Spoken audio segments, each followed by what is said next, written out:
तो स्वागत है आप सभी का हमारे चैनल की एक बिल्कुल ही नई वीडियो के अंदर, जहां आज की इस वीडियो के अंदर हम बात करने वाले हैं जिस्म से रूह तक इस लव स्टोरी के बारे में। एक अच्छी लव स्टोरी है, तो शुरू करते हैं हमारी ये स्टोरी जिस्म से रूह तक। एपिसोड 9। मैं नहीं मानता इस शादी को। काशी की बात सुनकर सदैव ने उसे पूरी तरह से नजरअंदाज किया। इस वक्त उसकी नजर रिंकू और उसके साथियों पर थी, और नजरों ही नजरों में वो उन्हें बुरी तरह से खाए जा रहा था। सदैव अपने सामने खड़े आदमियों को देखते हुए बोला, अगर है हिम्मत तो आगे बढ़ो। अगर पूरी दुनिया में तबाही ना आ जाए तो मेरा नाम भी सदैव गोइनका नहीं। वो आदमी तुरंत पीछे हट गए और बोले, हमें माफ कर दीजिए राजा साहब, हम लोग आपको गलत समझ रहे थे, लेकिन अब अगर आपने काशी से शादी कर ली है तो हमें कोई परेशानी नहीं। बस आप इस बात का ध्यान रखिए कि ये सब मंदिर प्रांगण में ना। सदैव उनकी बात बीच में ही काट कर बोला, आप मुझे मत सिखाइए कि मुझे क्या करना है और क्या नहीं। जितनी आपकी औकात है उतनी ही बातें कीजिए। औकात से बाहर गए तो आपको भी पता है आपके साथ क्या हो सकता है। इतना कहकर उसने उनके हाथों में पकड़ी हुई वो जलती हुई लकड़ी ली और उसे वापस हवन कुंड में रखकर बोला, आप लोगों को इस बात से प्रॉब्लम है ना कि मेरा काशी से नाजायज रिश्ता है, तो मैं अभी उस रिश्ते को पूरी तरह से जायज कर देता हूं। इतना कहकर उसने पुरोहित जी की तरफ देखा और बोला, शादी की रस्में शुरू कीजिए पुरोहित जी। काशी हैरानी से सदैव को देखने लगी। सदैव काशी के करीब आया और उसकी कलाई को कस कर पकड़ लिया। सदैव उसे लेकर हवन कुंड के पास आया। पुरोहित जी ने तुरंत शादी के मंत्र शुरू कर दिए थे। सदैव ने वहां पर रखी हुई लाल चुनरी काशी पर उड़ा दी और एक पल के लिए उसकी आंखों में देखा। काशी की कही हुई हर एक बात उसके कानों में गूंज रही थी। इस आग से गुस्से को काशी एक दिन ठंडा करके ही रहेगी। वो एक दिन अर्धांगिनी बनकर इस पूजा में तो जरूर बैठेगी। पुरोहित जी सदैव की तरफ देखते हुए बोले, पहले आपको फिर लेने होंगे। अभी पुरोहित जी ने कहा ही था कि काशी के साथ उसका हाथ पकड़कर सदैव ने फेरे लेने शुरू भी कर दिए। उसका चेहरा एकदम एक्सप्रेशनलेस था और आंखों के सामने तकरीबन 8 साल की एक लड़की का चेहरा घूम रहा था। कभी वो लड़की खिलखिलाकर हंसती तो कभी नाराजगी से मुंह बनाती, लेकिन अचानक ही उस लड़की की आंखों से आंसू बहने लगे और वो रोते हुए बोलने लगी, प्लीज मेरा हाथ मत छोड़ना, मुझे मरना नहीं है डायनासोर, प्लीज मेरा हाथ कसकर पकड़ लो। अगर मेरा हाथ तुमसे छूट गया तो मैं तुमसे दूर चली जाऊंगी। अचानक से सदैव को ऐसा लगा जैसे उसके हाथ से वो हाथ छूट रहा है। उसने काशी का हाथ कसकर पकड़ लिया। काशी ने हल्की सी नजरें उठाकर उसकी तरफ देखा और थोड़ा सदैव के करीब होकर बोली, क्या कर रहे हैं पंडित जी? सब लोग देख रहे हैं हमें। आपको जितना मेरा हाथ कसकर पकड़ना है, घर जाकर पकड़ लीजिएगा। मैं कौन सा मना कर रही हूं? सदैव को उसकी बातें सुनाई तक नहीं दे रही थीं। तभी पुरोहित जी बोले, फेरे संपूर्ण हुए, लेकिन सदैव आगे बढ़े जा रहा था। काशी ने तुरंत उसका हाथ पकड़कर रोककर बोली, क्या कर रहे हो आप पंडित जी? 7 फेरे हो गए, 8वां क्यों ले रहे हो? कहीं नहीं छोड़कर जाऊंगी। ज्यादा फेरे लेने की जरूरत नहीं है, खामखा थक जाओगे। सदैव ने हैरानी भरी नजरों से उसे देखा। उसे नहीं समझ में आया काशी ने क्या कहा, लेकिन वो बस एकटक उसे देखे जा रहा था। पुरोहित जी ने उन दोनों को नीचे बैठने के लिए कहा। काशी ने सदैव का हाथ पकड़ा और बोली, हाय, अब आप मुझे मंगलसूत्र पहनाओगे? सदैव अपने ही ख्यालों में खोया हुआ बस उसके साथ बैठ गया। तभी पुरोहित जी ने एक थाल उसके सामने की ओर बोले, मंगलसूत्र तो नहीं है बेटा, लेकिन इस धागे को उनके गले में बांध दो। ये मंगलसूत्र से भी कहीं ज्यादा पवित्र और अटूट है। सदैव ने चुपचाप वो लाल रंग का धागा थाल से उठाया और काशी के गले में बांध दिया। काशी मुंह बनाते हुए बोली, लेकिन पंडित जी, मंगलसूत्र तो आपको मुझे पहनाना होगा, पर फिलहाल मैं इससे काम चला लूंगी। सदैव एक्सप्रेशनलेस होकर काशी को देखे जा रहा था। पुरोहित जी हल्का सा मुस्कुराए और बोले, मंगलसूत्र के बाद सिंदूर दान की रस्म होती है, लेकिन आपने पहले ही उनकी मांग में सिंदूर भर दिया है, और जो सिंदूर अपने उनकी मांग में भरा है वो बहुत ही ज्यादा शुभ और पवित्र था, जो मां पार्वती के चरणों से लिया गया था। आप दोनों का रिश्ता अटूट होगा। काशी मुस्कुराई और बोली, वो तो मुझे पता है पुरोहित जी। मेरे पंडित जी हमेशा से मेरे थे, मेरे हैं और अब मेरे ही रहेंगे। सदैव ने गुस्से से जलती हुई नजर काशी पर डाली, लेकिन काशी बस आगे से मुस्कुराए जा रही थी। पुरोहित जी बोले, शादी संपन्न हुई। जैसे ही उन्होंने कहा, सदैव तुरंत उस जगह से उठा और वहां से चला गया। काशी ने सदैव को रोकने की कोशिश की।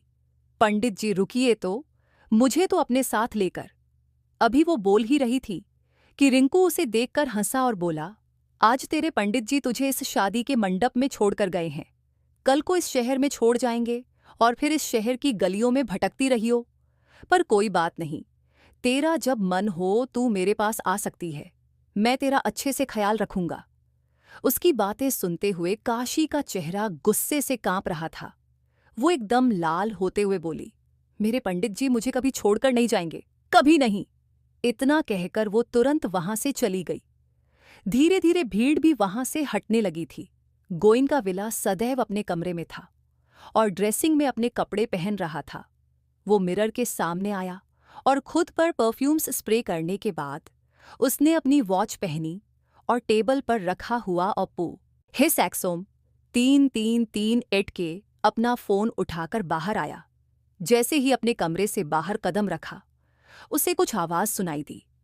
आकाश नीचे हाल में खड़ा था और उसके सामने ही सुनैना जी और मनोहर जी खड़े थे।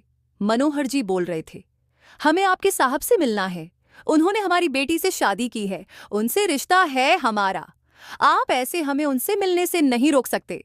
सुनैना जी भी मायूसी से बोली, और हम तो इस घर में काम करते हैं, खाना बनाते हैं, हमें साहब से मिलना है, प्लीज हमें साहब से मिलने दीजिए। आकाश उन दोनों को अंदर की तरफ बढ़ने से रोकते हुए बोला, देखिए प्लीज, मैं आप लोगों की इज्जत करता हूं, इसीलिए आप लोगों को आराम से कह रहा हूं। बॉस इस वक्त किसी से नहीं मिलना चाहते तो प्लीज आप उन्हें डिस्टर्ब मत कीजिए। मनोहर जी थोड़ा चिल्लाकर बोले, ऐसे कैसे डिस्टर्ब मत कीजिए, उन्होंने हमारी बेटी से शादी की है और हम उनसे बात भी ना करें? बुलाइए आप उन्हें, उन्हें हमारी बातों का जवाब देना होगा। वो हमारी बेटी से शादी कर उसे ऐसे ही मंडप में छोड़कर कैसे आ गए? तभी वहां दरवाजे की तरफ से भागते हुए काशी आई। जैसे ही काशी घर पर पहुंची, उसकी हालत देखकर मनोहर जी और सुनैना जी एकदम से चौंक गए। प्रीति को भी समझ नहीं आ रहा था कि आखिर काशी ऐसी दुल्हन सी क्यों बनी हुई है। तभी कुछ लोग वहां पर आए और मनोहर जी और सुनैना जी का मजाक उड़ाने लगे। वो मनोहर जी को काशी की शादी की बधाइयां दे रहे थे, लेकिन उनकी बातों में सिर्फ और सिर्फ व्यंग्य और काशी के लिए बहुत ही कड़वे शब्द थे, जो सहना उन दोनों के लिए ही बहुत मुश्किल था। वो तुरंत अपने घर से गोइंका विला के लिए निकल गए। सदैव की आवाज वहां पर गूंजी, इन्हें अंदर आने दो आकाश। आकाश ने जैसे ही सदैव की आवाज सुनी, वो तुरंत पीछे की तरफ हट गया। मनोहर जी और जानकी जी अंदर आए और उनके पीछे पीछे ही काशी भी। सदैव सीढ़ियां उतरते हुए नीचे आया और जानकी जी और मनोहर जी के सामने आकर खड़ा हुआ और बोला, बताइए क्या कहना चाहते हैं आप? जानकी जी और मनोहर जी दोनों के चेहरे का रंग उड़ गया। मनोहर जी बोले, हम क्या ही बोले राजा साहब, हमें तो दूसरों से पता चला कि आज आपने हमारी बेटी से शादी कर ली। हमें नहीं पता ऐसा क्यों हुआ, लेकिन आपने जब हमारी बेटी से शादी की तो उसे मंडप में छोड़कर क्यों आ गए? वो आपकी अर्धांगिनी है, आपकी पत्नी है, तो अब तो उसे आपके साथ रहना होगा ना। सदैव एक्सप्रेशंसलेस होकर बोला, मैंने वो शादी की थी, लेकिन वो शादी सिर्फ और सिर्फ लोगों को दिखाने के लिए थी। कोई मेरे नाम पर उंगली उठाए, मुझे बिल्कुल बर्दाश्त नहीं। और लोग वहां सिर्फ मेरे नाम पर नहीं, आपकी बेटी को जिंदा जलाने की बात कर रहे थे, तो मैंने सबको दिखाने के लिए वो शादी कर ली। लेकिन इसका मतलब ये नहीं कि मैं आपकी बेटी को अपनी पत्नी मानता हूं। इस शादी का कोई मतलब नहीं। काशी का दिल धक्सा रह गया। वो तुरंत आगे आई और बोली, आप ये क्या बोल रहा है पंडित जी? आप कुछ भी कीजिए, गुस्सा कीजिए बेशक से, लेकिन ये सब बातें मत करिए, मुझे बिल्कुल भी अच्छा नहीं लगता। बोलते उसकी आवाज कांप रही थी और आंखों में नमी तैरने लगी। वो अपने माँ बाप की तरफ देखते हुए, बाबा आप भी क्या बातें कर रहे हैं? हम दोनों की शादी हो चुकी है, तो वो मुझे मंडप में गए तो कौन सी बड़ी बात हो गई? और वैसे भी वो शादी कोई शादी थी? कुछ भी खास नहीं था उसमें। मेरे कितने ख्वाब है पंडित जी, मेरे सारे ख्वाब पूरे करेंगे, है ना पंडित जी? सदैव व्यंग्य से हंसा और बोला, मुझे समझ में नहीं आता, मैं तुम्हें मासूम कहूं या बेवकूफ या हद से ज्यादा शातिर। काशी उसकी तरफ देखती ही रह गई। सदैव एक्सप्रेशंसलेस होकर उसके माँ बाप की तरफ देखते हुए बोला, देखिए, मैंने जो भी सच था आपको बता दिया। आप चाहे तो अपनी बेटी की शादी किसी भी लड़के से कर सकते हैं। शादी में जितना भी खर्च होगा मैं देने के लिए तैयार हूं। उसके अलावा भी आपको पैसे। अभी वो बोल ही रहा था कि मनोहर जी गुस्से से चिल्लाकर बोले, बस राजा साहब बस, हम आपकी इज्जत करते हैं इसलिए आपको कुछ बोल नहीं रहे हैं, लेकिन इसका मतलब ये नहीं है कि आप हमारी ही बेटी की इज्जत का सौदा करें। काशी तुरंत गुस्से से कांपते हुए बोली, बाबा मुझे बिल्कुल पसंद नहीं, मेरे पंडित जी से कोई ऊंची आवाज में बात करे। इतना कहते हुए उसने शिकायती नजरों से अपने बाबा की तरफ देखा। मनोहर जी हल्का सा सदैव के करीब हुए और बोले, मेरी बेटी कोई खिलौना नहीं है राजा साहब कि आपने यूं ही उसे इस्तेमाल किया और फिर फेंक दिया। अगर आपने मेरी बेटी से शादी की है तो आपको इस शादी को निभाना होगा। सदैव व्यंग्य से हंसा और बोला, एक पल के लिए मान भी लूं कि आपकी बेटी खिलौना नहीं है, लेकिन खिलौनों से खेलने की उम्र है उसकी। दिमाग नाम की चीज होती क्या है ये तो इसे पता भी नहीं होगा। जिस तरह की इसकी हरकतें हैं ना, अगर इसकी शादी किसी पागल से करें तो बेहतर होगा, वो और पागल होने से बच जाएगा और मैं इसे अपनी पत्नी कभी नहीं मानूंगा। काशी तुरंत सदैव के सामने आकर खड़ी हुई। अब वो अपने बाबा और अपने पंडित जी के बीच खड़ी थी। वो सदैव की तरफ देखते हुए बोली, प्लीज पंडित जी, बाबा से ऐसी बात मत कीजिए ना, वो बड़े हैं आपसे। आपको जो कहना है मुझे कहिए, और आप ये क्या बोले जा रहे हैं? मैं खिलौनों से खेलने वाली थोड़ा ना हूं। बहुत जल्दी हमारे बच्चे होंगे, वो खिलौने से खेलेंगे, मैं तो आपसे खेलूंगी। सदैव ने अपने गुस्से से जलती हुई नजरें उस पर डाली और फिर मनोहर जी की तरफ देखकर व्यंग्य से बोला, इसे अपने घर लेकर जाइए और इसके लिए कोई लड़का ढूंढिए। अगर नहीं मिलता तो मुझे बताइए, आपका काम आसान कर दूंगा। काशी तुरंत बोली, पंडित जी, आपके अलावा तो किसी का नाम भी ना लूं। आप ऐसे कैसे मुझे किसी और के साथ शादी करने के लिए बोल सकते हैं? मनोहर जी गुस्से से कांपते हुए बोले, ये आप अच्छा नहीं कर रहे राजा साहब, काशी प्यार करती है आपसे। काशी ने एक पल के लिए अपने बाबा को देखा।